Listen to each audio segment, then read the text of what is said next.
Assalamu alaikum students. Hope you all are fine by the grace of Almighty Allah. Take out your English the Grammatry book and place in front of you. Come at page number 54. This is our lesson, direct and indirect objects. So, start करते हैं हम अपने lesson को. The action indicated by many dynamic verbs often requires the help of other verbs to be complete. Look at the following sentences. A. He fell. B. I opened the door. C. She gave her teacher a bouquet. Each of the three verbs fall, open and give denotes an action. In the first sentence, the verb fall doesn't need the help of other words to convey the full meaning of its action. In the second sentence, the verb open needs the help of an object. Something has to be opened.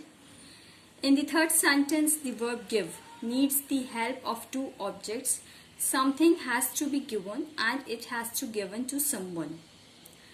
So, यहाँ पर जो exercise ए है वो इसी से interlink करती है. जितने भी अभी मैंने मटेरियल आपको रीड करके सुनाया है, यहाँ पर जो एक्शंस हैं वो जितने भी आपको नजर आ रहे हो सारे डायनामिक वर्ब्स के, यानी कि जहां पर वर्ब सब्जेक्ट के ऊपर एक्शन हो रहा है, सब्जेक्ट जो वो एक्शन कर रहा है with the help of other words to complete its meaning. So the तीन सेंटेंसेस आपके पास गिवन है, जिसमें इटैलिक में आपके पास वर्ब्स गिवन है, फेल, ओपनड और गिव, जो कि ये एक एक्शन को डिनोट कर रहे हैं कि यहाँ पर कोई एक्शन हो रहा है. सो फर्स्ट सेंटेंस में इन्होंने कहा है कि वर्ब जो है फॉल, उसको इस वर्ब इसमें क्योंकि आपके पास सिर्फ सब्जेक्ट है और वर्ब है, so in this sentence we don't need any other words to convey the full meaning of its action. हमें इस सेंटेंस में दूसरे वर्ड्स की जरूरत नहीं है कि अपने मीनिंग को कन्वे किया जाए कंप्लीटली, क्योंकि इससे ही हमें फुल मीनिंग इस एक्शन के थ्रू समझ में आ रही है. And in second sentence verb जो है आपके पास ओपन है, जिसमें ऑब्जेक्ट आपके पास रिक्वायर्ड है, ऑब्जेक्ट दिया हुआ है दैट इज डोर, यानी कोई चीज ऐसी है जिसको आप ओपन कर सकते हो. सो क्या है? डोर है.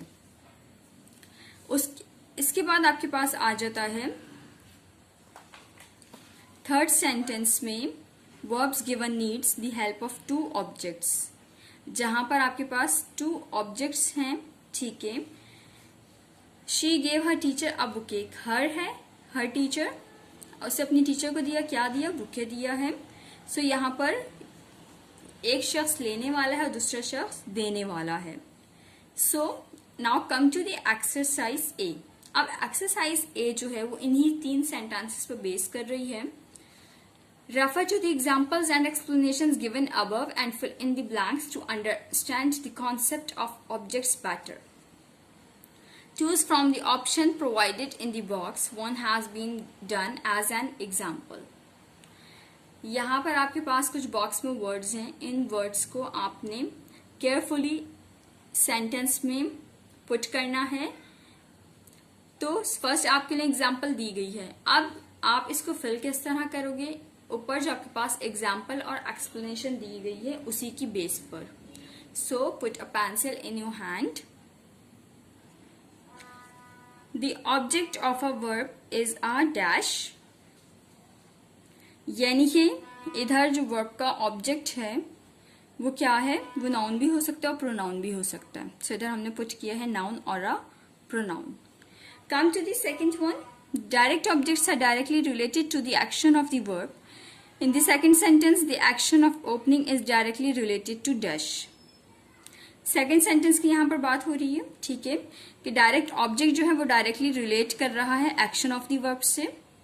सेकेंड सेंटेंस में आपके पास जो एक्शन है ओपनिंग, वो किससे रिलेट कर रहा है? Directly.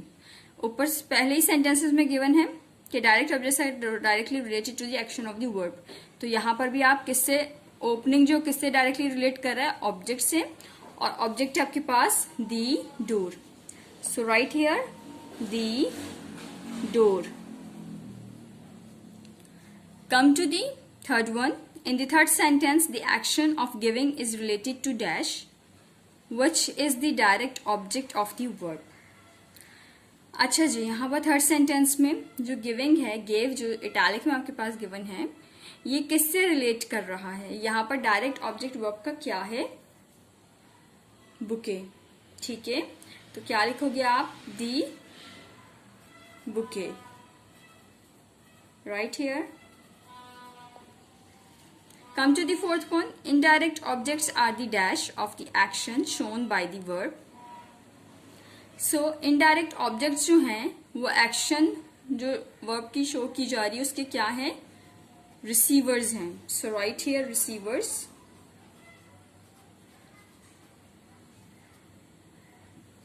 Come to the fifth one. In the third sentence, dash receives the bouquet and acts as the indirect object of the verb. यानी कि यहाँ पर थर्ड सेंटेंस में इनडायरेक्ट ऑब्जेक्ट हमारे पास गिवन है. ठीक है, जो कि क्या है? Her teacher. So write here the teacher. Come at page number 55. The second sentence doesn't have an dash object because the action of the verb is completed with the help of the dash object alone. So यहाँ पर दो blanks हैं आपके पास मौजूद. तो second sentence जो था हमारे पास, I opened the door, उसमें हमारे पास क्या नहीं था? इनडायरेक्ट ऑब्जेक्ट नहीं था, क्योंकि उसमें सिर्फ डायरेक्ट ऑब्जेक्ट था. I opened the door, यानी कि I is a subject, open is a verb and the door is an object which is direct object. अच्छा जी, फिर उसके बाद लिखा हुआ है because the action of the verb is completed with the help of the direct object. So write here direct object alone, क्योंकि जो verb थी वो सिर्फ डायरेक्ट ऑब्जेक्ट के साथ ही पूरा सेंटेंस का जो मीनिंग है वो कंप्लीट कन्वे कर रही है. अच्छा जी स्टूडेंट्स, ये एक्सरसाइज आपने बुक में ही करनी थी, एक्सरसाइज ए. एक्सरसाइज बी भी आप बुक में ही करोगे. एक्सरसाइज बी में क्या करना है? Use the verbs given in the box for the exercises given below. You will not need all the verbs given here. आपके पास यहाँ कुछ वर्ब्स दी गई हैं, इन वर्ब्स का अपने सेंटेंसेस में यूज करोगे. किस तरह यूज करोगे? Look at here. Choose verbs that require only a direct object to complete their action and use them to make sentences. Underline the verb and the direct object separately. One has been done as an example. अब जो verbs आप ले रहे हो उनमें से कुछ verbs आपने, यानी कि 10 आपके पास ऑप्शंस हैं, 10 ब्लैंक्स हैं, तो आप यकीनन 10 को ही फिल करोगे. सो आपके पास जो वर्ब्स गिवन है इसमें से आपको 10 वर्ब्स लेकर सेंटेंसेस बनाओगे विद डायरेक्ट ऑब्जेक्ट, और उस डायरेक्ट ऑब्जेक्ट में भी उसका जो एक्शन है वो कंप्लीट हो रहा होगा. ठीक है, और फिर उसमें आपने वर्ब को अंडरलाइन करना है और डायरेक्ट ऑब्जेक्ट को अंडरलाइन करना है. सेंटेंस हम देख लेते हैं यहाँ पर. ये एक्सरसाइज बुक में ही करनी है. ठीक है, अगर आप अपनी एंड से कोई सेंटेंसेस बनाना चाहते हो अपनी बुक में, सो यू आर वेलकम, आप बना सकते हो. ठीक है, it's not an hard and fast rule कि आपने यही सेंटेंसेस बनाने जो आपको गिवन है. Do practice. ठीक है, आपने कुछ सेंटेंसेस की प्रैक्टिस करो इस तरह बुक में ही, और अपनी तरफ से अगर आप कुछ 10 सेंटेंसेस इन वर्ब को यूज करके बना सकते हो, सो इट्स गुड. जैसे कि मैंने यहाँ पर लिया है sing, send, can, visited, teach, wash, ask, break और सी. ठीक है, तो इन वर्ड्स को मैंने अपने सेंटेंसेस में यूज किया है, बट अगर आप अपने सेंटेंसेस बनाना चाहते हो सो बनाओ. ठीक है, it's good for your learning. Now come to the next one. Choose verbs that can take a direct and an indirect object to complete their action and use them to make sentences. Identify the two objects. One has been done as an example. अच्छा जी, अब यहाँ पर वो कह रहे हैं कि आपने इन verbs को, जो आपके पास verbs हैं, आप उनको चूज करो और फिर उससे डायरेक्ट और इनडायरेक्ट ऑब्जेक्ट जो है, जो कि आपका एक्शन को कंप्लीट करें, उनको यूज करो अपने सेंटेंसेस में. जैसे कि यहाँ पर उन्होंने 2 ऑब्जेक्ट्स बताए हैं. एक ही एग्जांपल से, ही ओव्स मी 500 रुपीज. सो इसमें डायरेक्ट ऑब्जेक्ट है आपके पास मी, इनडायरेक्ट ऑब्जेक्ट है 500 रुपीज. क्लियर है? अच्छा जी, फिर नेक्स्ट पर आ जाते हैं हम, placement of direct and indirect object. Look at the sentences you have made in exercise B above. You will notice that in all sentences the indirect object comes before the direct object. This is the normal placement of the two objects in a sentence.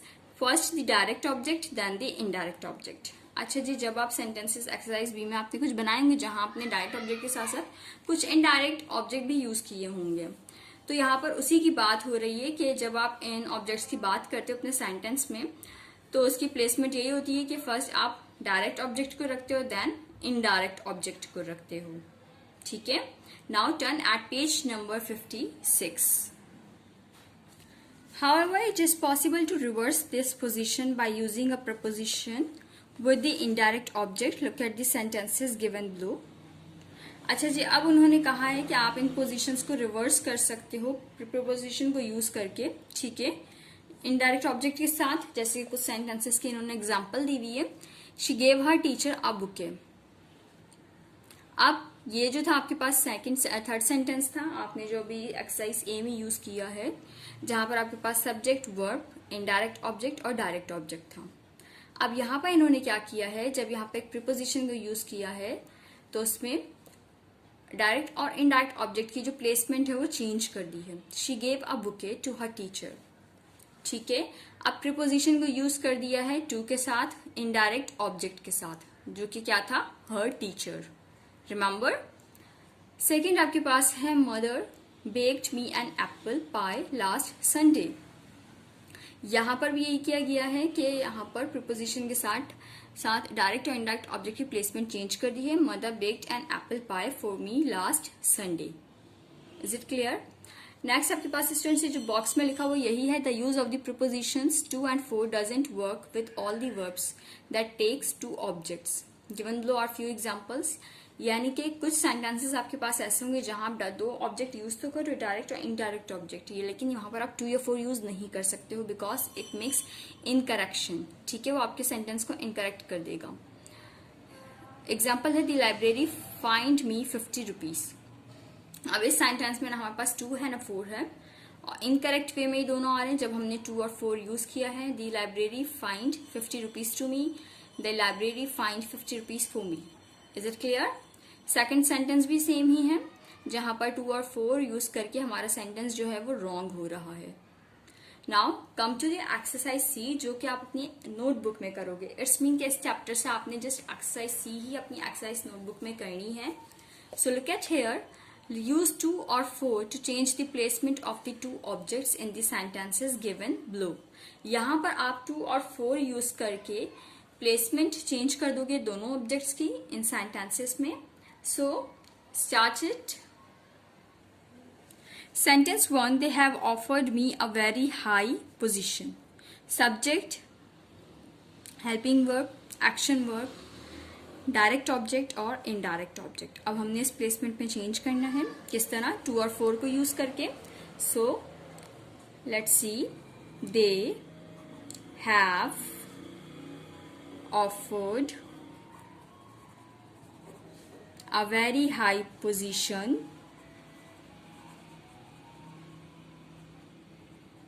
To me. It's mean कि हमने पहले indirect object लिखा, then preposition को use किया और फिर direct object लिख दिया, that is me. Is it clear? Second आपके पास mister Imad teachers us geography. Same यहां पर भी हमने 2 या 4 का यूज करते हुए ऑब्जेक्ट की पोजीशन चेंज कर देनी है. Mister Imad teachers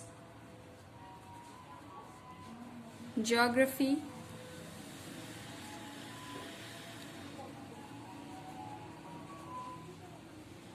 to us. Is it clear? Come to the third sentence. His father bought him a bicycle on his birthday. Subject है हमारे पास, helping verb है, him उसके लिए लाए डायरेक्ट ऑब्जेक्ट और इनडायरेक्ट ऑब्जेक्ट. सो किस तरह अब हम चेंज करेंगे? His father bought a bicycle for him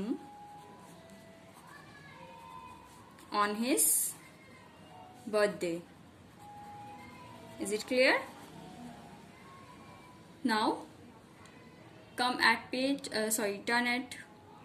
come to the sentence 4. Fourth sentence, she has sent her uncle an email. Look at here. She has sent an email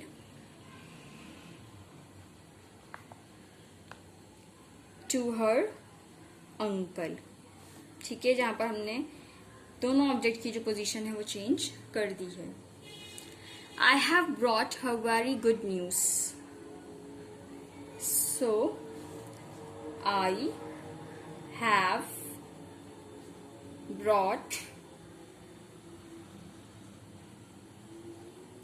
very good news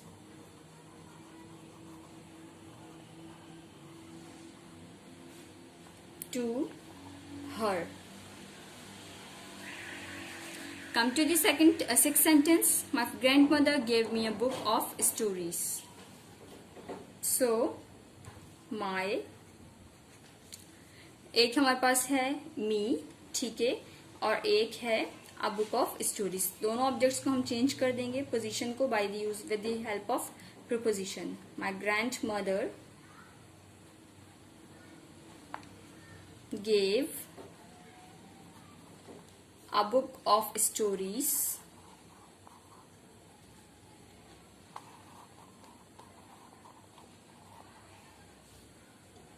to me. Clear it? Come to the seventh sentence. She made her little sister a pizza. Subject, verb, first object and the second object. So किस तरह change करेंगे object की position को 2 या 4 use करके. She made a pizza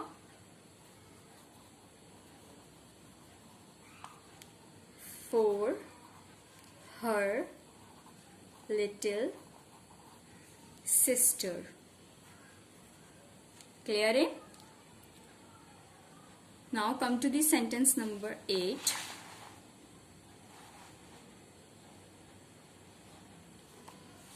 They have refused to lend me the book. अब यहाँ पर हम चेंज करेंगे subject, verb, helping verb, main verb, object. So look at here. They. अच्छा स्टूडेंट्स, यहाँ पर एक बात आपने नोट की, यहाँ पर 2 ऑलरेडी हमारे पास गिवन है. तो हमने क्या करना है, हमने जस्ट रिप्लेस कर देना है पोजीशंस को ऑब्जेक्ट की. They have refused to land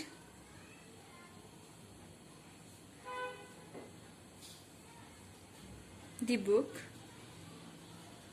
एक और 2 हम ऐड करेंगे अपने अदर सब्जेक्ट, अदर ऑब्जेक्ट के साथ, to me.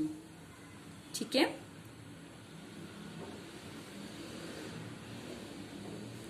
Ninth sentence. Every night the mother would tell the children a new story. So right here, every night the mother would tell, first object, a new story to the children. Tell a new story to her children. Sorry, her भी है यहाँ पर, to her children. Last sentence. The magician handed the king a golden lamp. So the magician handed a golden lamp to the king. ठीक है. यहाँ पर आपके जो 10 सेंटेंसेस थे, 15 थे आपकी बुक में, लेकिन हमने 10 किए हैं. सो 10 सेंटेंसेस यहाँ पर कंप्लीट हो गए हैं. ठीक है. चैप्टर भी आपका कंप्लीट हो गया है. काइंडली इस काम को जिस तरह आपको प्रोवाइड किया जाएगा वैसे ही आपने अपनी एक्सरसाइज नोटबुक में फेयर कर लेना है. Thank you.